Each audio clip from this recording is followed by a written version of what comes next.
नमस्कार, बहुत बहुत स्वागत है आपका। बात करने जा रहे हैं वरिष्ठ पत्रकार आशुतोष और बीजेपी प्रवक्ता सुधांशु त्रिवेदी के बीच हुई उस बहस की जिसने सोशल मीडिया पर बहुत ज्यादा हाइप पकड़ लिया। एक टीवी चैनल के डिबेट शो पर दोनों मौजूद थे।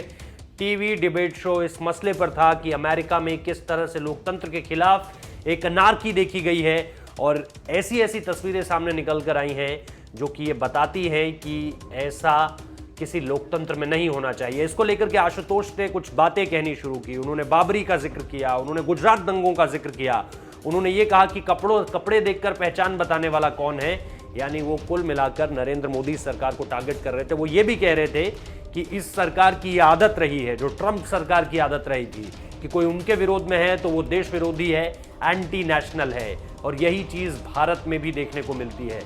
ये आशुतोष का कहना था। इसके साथ साथ उन्होंने ये भी कहा कि बीजेपी की ही तरफ से कहा जाता था कि हर क्रिया की प्रतिक्रिया होती है। मतलब वो न्यूटन के लॉ का जिक्र कर रहे थे, every action has its equal and opposite reaction, तीसरा लॉ। तो इन सारी चीजों के बाद जिक्र शुरू हुआ और उसके बाद एंकर इंटरप्ट करते हैं। एंकर ये कहती हैं कि ईवीएम पर शक करने वाला कौन था, और इसके तुरंत बाद कैमरा जो शिफ्ट होता है, यानी विंडो कट कर आती है, उसमें सुधांशु त्रिवेदी सामने निकल कर आते हैं।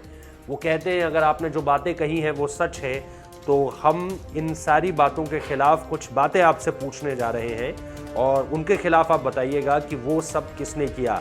सुधांशु त्रिवेदी ने पूछा कि गोधरा में आग किसने लगाई थी, लाखों मंदिर किसने तोड़े थे, कश्मीरी पंडितों को किसने भगाया था, कौन थे वो लोग या कौन है वो लोग जो आज भी ये कह रहे हैं कि 15 मिनट के लिए इस देश से पुलिस गायब कर दीजिए, हम बता देंगे कि ये किसका देश है।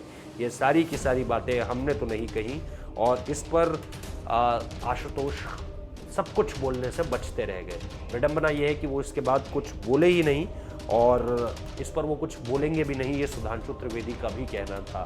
तो बात निश्चित तौर पर आशुतोष जिस तरह से एक तरह की घेरने की कोशिश कर रहे थे और फिर खुद इस पूरी की पूरी टीवी डिबेट में घिरते नजर आए। सचमुच आशुतोष का उस सवाल के पास के बाद कोई जवाब नहीं था। वही आशुतोष जो लगातार 2007 में IBN 7 से जुड़ते हैं और उसके बाद बहुत एक लंबी पत्रकारिता के करियर में, और उससे पहले भी उनका करियर जो है वो बहुत स्टैब्लिश्ड रहा है। लेकिन अब जिस तरह की उन्होंने ये राजनीति शुरू कर दी है, ये साफ तौर पर एक YouTube चैनल भी वो ओन करते हैं, वहाँ पर भी वो दिखाई देती है कि किस तरह से वो एंटी गवर्नमेंट एजेंडा वहाँ पर चलाते हैं। और इसके बाद टीवी डिबेट्स में भी उनका ये रूप देखने को मिलता है। बहुत बहुत शुक्रिया इस वीडियो को देखने के लिए।